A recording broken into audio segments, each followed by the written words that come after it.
Welcome to Chamber Check-In with Jän Simon of Foundation Insurance Services. Jän, it's so good to have you here with us this morning. You are such a pleasure to work with always, and I'm excited to get to know a little bit more about you and about your business.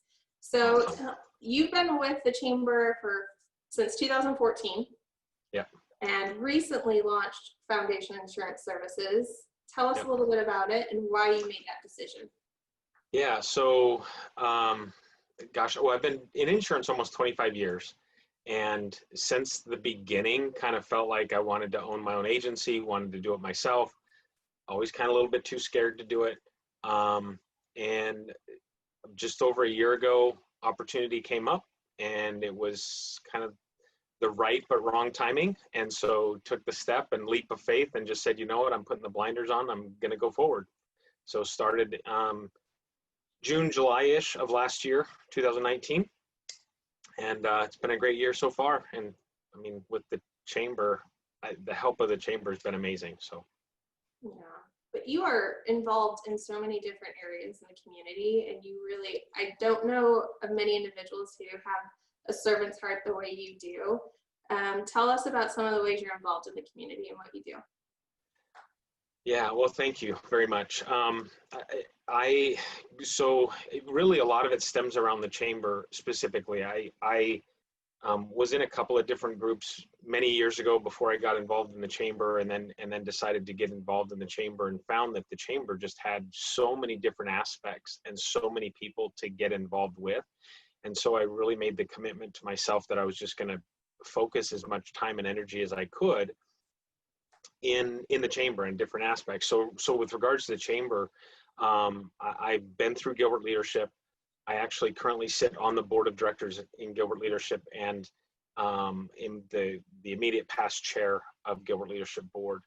I've helped start and keep running, I guess, if you will, the alumni committee for the Gilbert Leadership. Really felt like, as amazing as Gilbert Leadership is, that there's kind of a next step or next generation that needs to go and to continue the involvement of the group. And so really kind of jumped on that with a little bit of passion, I guess, if you will. I'm involved with public policy, and absolutely love public policy. I kind of am one of those sickos that enjoys politics a little bit, and I don't know if so much anymore. It's really kind of starting to wear on me, but I do enjoy it. And so got involved with public policy, and then obviously a networking group, and have been throughout 6 years, I guess. I've been in 3 different networking groups, so that's been incredible. And then ambassadors and the ribbon cuttings and all the different things ambassadors do and whatnot. So really just a lot of involvement around the Chamber, but then felt like I wanted to take it kind of to the next level, and I felt the next level was the town. And so actually am currently sitting in my first term, which is a 4-year term on Planning Commission with the town of Gilbert, which I thoroughly enjoy, and just that involvement, and I don't know. I mean, I love Gilbert. I love everything about Gilbert, and to be able to be on that level of involvement and be able to help people. And I don't know so much that the Planning Commission is about helping people, but helping the community and making sure that the community continues to grow with what I'll call a small town feel. I mean, a lot of people argue that we're moving away from that because of all the apartment complexes and stuff, but that's really been in the general plan for so long that we're just at that point. We're at that development point where the town does actually evolve, and so that's been awesome to be involved with and get to know a lot of the community leaders and the town and whatnot. So yeah, I mean, but a lot of it, I mean, really truly a lot of it stems around and revolves around the Chamber. It's been such a phenomenal organization to be involved with, and I can't imagine really truly not being involved with the Chamber at this point. So let's talk. When you think about someone applying to serve on a board or a commission, there's got to be a sense of hesitancy or maybe feeling of being unqualified. What made you take that leap and just go for it? Good question. I'm a firm believer that you will only get out of something what you put into it. And so the level of involvement, I guess, stems a little bit from my really just kind of wanting to know more. I mean, my thirst, I don't know, it's a thirst for knowledge. I'm not a book person. I'm not that kind of knowledge. I'm a hands-on person, but I love being involved and I love listening and I love to talk. um, so I don't know. It's funny because I just feel like I find myself when I get involved in a group, just sitting and listening, and then pretty soon I have thoughts and ideas, and I enjoy sharing them, I guess. I don't know. So for anybody that's out there, it's really a matter of taking that step. I'll equate it back to starting the agency. For years, I've had people tell me, you'd be a great agent, you'd be a great agent, you'd be a great agent. And I worked for carriers and I did different things on a carrier level. And then I started selling insurance and built thought around the reason people were buying insurance from me was because of the company that I worked for. And it really took a push to realize that people aren't buying the company, they're buying the individual, and they're buying the morals and the ethics and the way that you treat people. But it's that whole learning thing, right? It's that fear factor. It's that if I'm going to do something that I don't know that I'm going to do and it's brand new, I'm going to be scared all the time. And so what I started telling myself was, if I'm afraid of it, it's the right direction to go. And so when I stepped up, let's say to be on planning commission, because that was a huge step for me. I had no idea, absolutely no idea. But you step in, you lean into it, and you kind of start listening, and you take it on, and pretty soon that what's new and scary becomes a little bit, older and habitual, and all of a sudden you start talking the acronyms and the things, and you understand what people are saying. And so, for me, it's how can I take this fear and not make it fear anymore, make it new, and make it, or old, or however you want to look at that, but really embrace it. And so anybody that's looking to be involved, I just say that, I mean, take a step. The only thing, it's interesting, I mean, this kind of digresses a little bit, but I caught the very end of Shark Week, a piece of Shark Week, and Mike Tyson was swimming with the sharks. I guess he's deathly afraid of sharks. I didn't catch the beginning of it. I caught the very end. But what it really impressed me was he was down in the bottom. He had a chainmail thing on, and they were chumming the water all around him, and there were sharks swimming all over him. And when he got up above surface, they say, how do you feel? He says, I feel alive. I feel absolutely alive. He says, but what I realized when I was sitting there, and this is paraphrasing, so don't quote me exactly, but what I realized when I was sitting there was, fear is not real. Fear is like the boogeyman. It's something that we make up in our head, but as soon as we take it on, that fear is no longer there. And so devaluing that fear, I think, is a huge step. But so anyways, I don't know if that answered your question, but. Yeah, of course. And I've seen you just encourage others to step outside of their fear through your leadership, through Gilbert leadership and other roles here at the Chamber, where you really just encourage others to serve and to follow their dream. And I know you take customer service so seriously in your organization as well. Tell me some of the things you do to make sure that your customers know you're looking out for them. Yeah, well, the one thing that I do, I mean, really, and it's no huge secret, but I try to treat every single person, no matter the size of their organization or where they are in their journey on their organization, is I want to treat them as though they're my only customer in that moment in time. I don't know that I always do that. I do my very best to do it, but I want somebody to know that I genuinely care about their organization. And I love learning about people's businesses and their journey. I mean, it's so crazy because I want to know why somebody got to where they are, what made them decide to make that step. And it's all different sorts of things, but I think that that's important because that's important to that individual. It took me 25 years to get to the point where or 24 years to get to the point where I was brave enough, I guess, if you will, or stupid enough to decide I was going to open my own agency.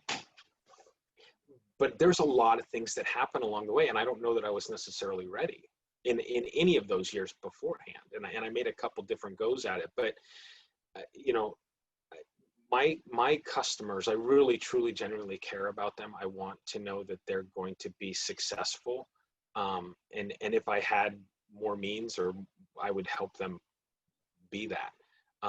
Really, a lot of times the only thing that we have is the ability to really push their name in front of other people when we can. But just knowing that I'm able to, you know, to cover them correctly. I also look at my business from a consultative perspective. I think insurance has a very bad rap. People don't get it. You know, people say they hate insurance.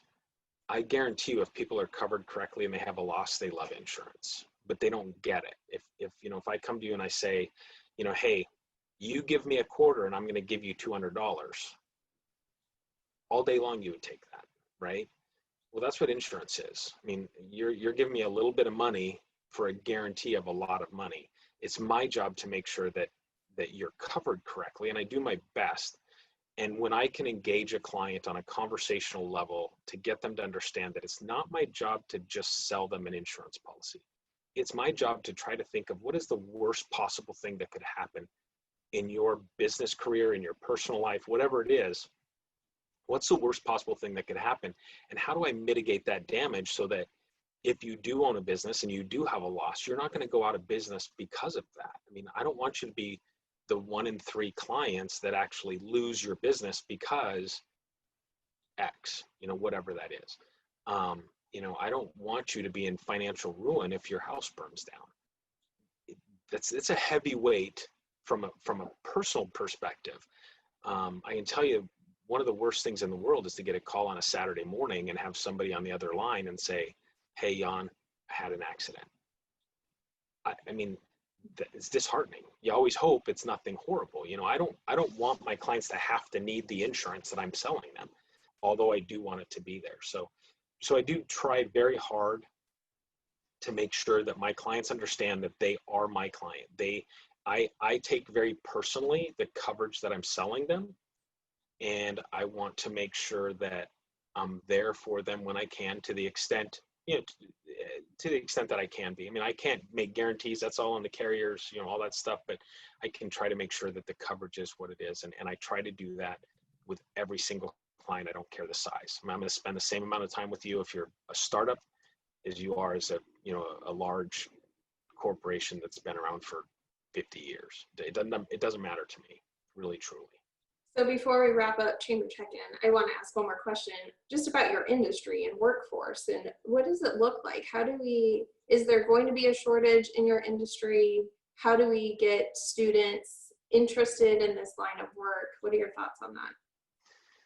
Yeah, that's actually a great question as well. And I can tell you, and I don't know the exact numbers, so I'd have to go search them out, but our industry, and when I say our industry, insurance as a whole, most people don't think about all of the different avenues that you can be involved in insurance. I mean, there are hundreds, if not millions, of jobs in insurance in the world. Everything from IT support to claims to agents like myself to you name it, on up and down the ladder. From an agency perspective, agency owner perspective, and again, I don't know these exact numbers, but it's something along the lines of 60 to 70% of the agency owners will be retiring like in the next 10 years. And so you think about our industry and the amount of opportunity that's there. It's massive. The thing that kind of kids need to know, it's almost like the military, but not really like the military. If you can imagine a job you could have in civil life, in the civilian world, you could almost do that job in insurance. And we have everything, like I said, claims, special investigations, attorneys, IT support, programming, insurance agents, you name it, customer service reps, everything on down the line. There's trainers, risk management. So there is a ton of opportunity. And the beautiful thing about insurance, I started in claims.